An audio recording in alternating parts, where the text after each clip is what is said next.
कुछ दिन पहले मैंने आपके साथ नींबू के एक तीखे अचार की रेसिपी शेयर की थी, जो कि केवल 20 मिनट में बन गई थी।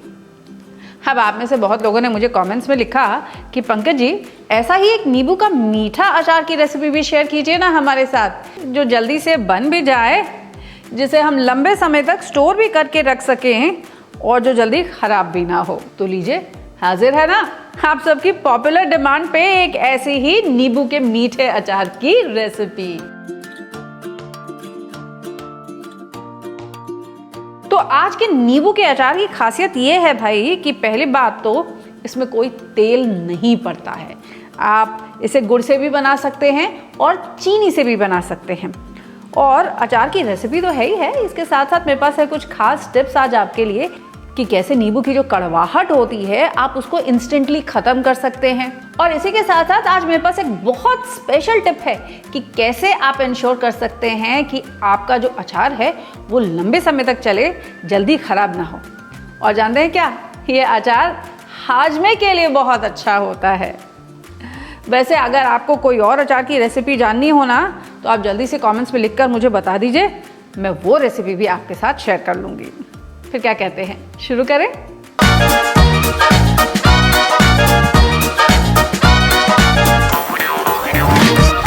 तो आप देख रहे होंगे, सबसे पहला काम तो मैं ये कर रही हूँ कि मैं नींबू छांट ले रही हूँ।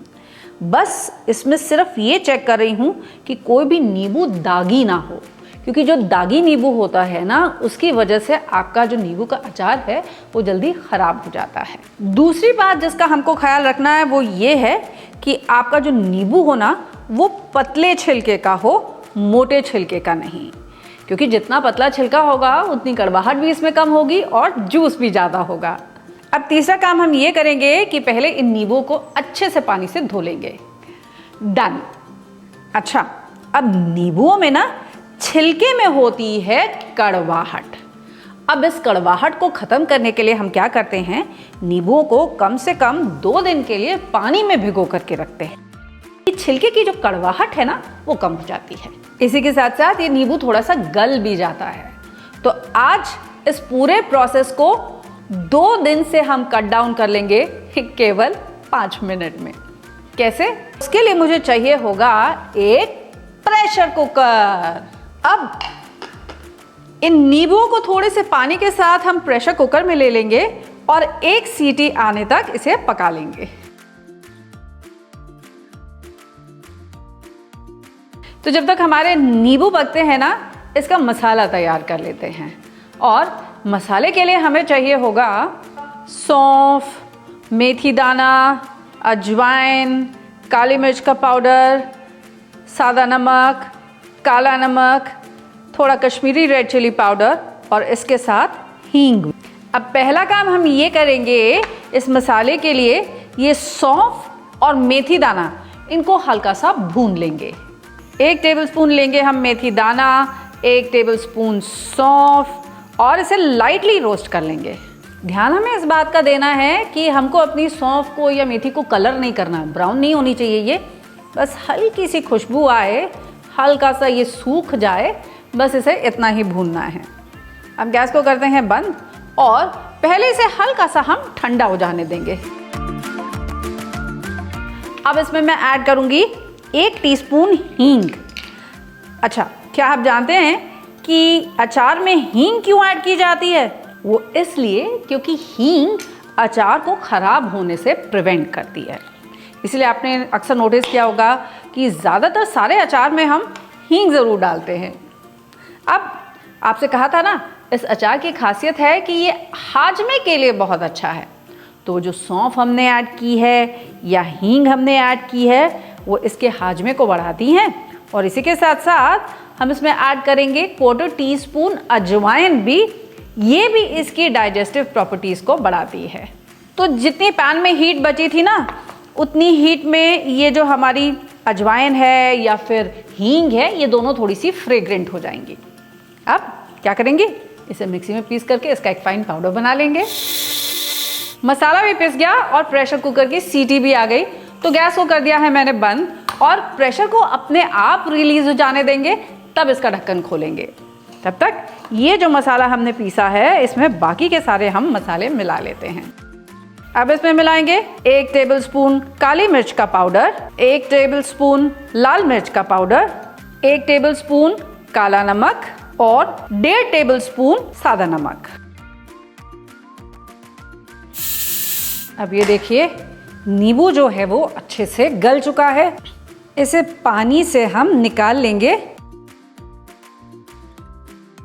और यही नोट कर लीजिए एक बहुत important tip of the day जो ये कहती है कि इस पानी को फेंकिएगा मत। इस पानी को किसी स्प्रे बॉटल में छान करके भर लीजिए और इसे यूज़ कीजिएगा एक क्लीनर की तरीके से, और आप नोटिस करेंगे कि आपका पूरा घर भी महक जाएगा और इसी के साथ साथ आपके शीशे, आपके होम अप्लायंसेस, यहाँ तक कि आपका फ्लोर, ये सब भी कितना क्लीन हो जाएगा। अरे ये तो एक पन दो काज हो गए। अचार के साथ साथ एक फ्रेशनर कम क्लीनर की रेसिपी भी आपने सीख ली। अब ये नींबू जो ठंडे हो गए हैं ना, इनको हम पीसेस में कट कर लेंगे, लेकिन कट कीजिएगा इसे इसी तरीके की किसी डीप प्लेट में, फॉर द सिंपल रीज़न इसका नींबू का जो रस है ना वो लूज आउट ना करे, इसलिए। नींबू को 4 पीसेस में कट कर लीजिए और इसके बीज भी हटा दीजिए। अब प्रेशर कुकर को वापस लाते हैं और उसमें ये सारे के सारे नींबू के pieces along with all this juice ये हम वापस ले लेते हैं। अब ये सारा जो नींबू के अचार का मसाला हमने बना के रखा था ना, ये मसाला इसमें मिलाइए। इसी के साथ ऐड करेंगे इसमें 1 कप चीनी भी। जैसे मैंने आपसे पहले भी कहा था, इस चीनी की जगह आप चाहें तो इसमें 1 कप गुड़ भी ऐड कर सकते हैं। इसी के साथ ऐड करेंगे 1/3 कप लेमन जूस। इसे अच्छे से मिक्स कर लेंगे। मिक्स करने के बाद ढक्कन लगाइए और प्रेशर कुकर को फिर से 1 सीटी दिलाइए। प्रेशर कुकर में देखिए ऐसी हल्की सी हिसिंग साउंड आने लग गई है ना, बस इसी वक्त हम गैस को कर देंगे बंद। आपके साथ एक बहुत यूनिक टिप शेयर करने जा रही हूँ मैं कि कैसे आप अपने अचार को खराब होने से प्रिवेंट कर सकते हैं। और उसके लिए हमें देना होगा अपने अचार में एक धुआं। एक्चुअली अचार में धुआं नहीं देना होगा, हम अपने अचार के जार को स्टरलाइज करेंगे। कैसे स्टरलाइज करेंगे? इसको देंगे एक धुआं, हींग का धुआं। हींग अचार को खराब होने से प्रिवेंट करती है, तो इसके लिए हमने अचार में तो हींग ऐड कर ही ली है, लेकिन हाँ, अगर हम इसके जार को स्टरलाइज करने के लिए भी हींग का इस्तेमाल करेंगे ना, तो आप नोटिस करेंगे कि जार की वजह से आपके अचार में कोई कंटामिनेशन नहीं होगा और इसी की वजह से ये अचार लंबे समय तक अच्छा बना रहेगा। कोयला जब गर्म हो जाएगा, अंगार पे आ जाएगा ना, तब इसको एक स्टील की आप कटोरी में ले लीजिए। अब इस कटोरी पे ऐड करेंगे आधा छोटा चम्मच हींग और इमीडिएटली इसके ऊपर अपना ग्लास जार इन्वर्ट करके रख देंगे ताकि इसमें अच्छे से धुआं लग जाए। जार भी स्टरलाइज हो चुका है, उसमें धुआं आ गया है और इसी के साथ साथ ये हमारा नींबू का मीठा अचार भी रेडी है। अब ये स्टरलाइज्ड ग्लास जार में हम इस अचार को फिल करके रख लेंगे। इस अचार में हमने कोई भी तेल नहीं ऐड किया है, फिर भी ये अचार खराब नहीं होगा। क्यों? 2 कारणों की वजह से। एक तो इसमें हाई कंसेंट्रेशन ऑफ शुगर यानी कि चीनी की इतनी ज़्यादा मात्रा की वजह से, और दूसरा हुआ ये हींग जो हमने इसमें ऐड भी की है और इसी के साथ साथ अपने जार को भी हींग के धुएं के साथ स्टरलाइज कर लिया है।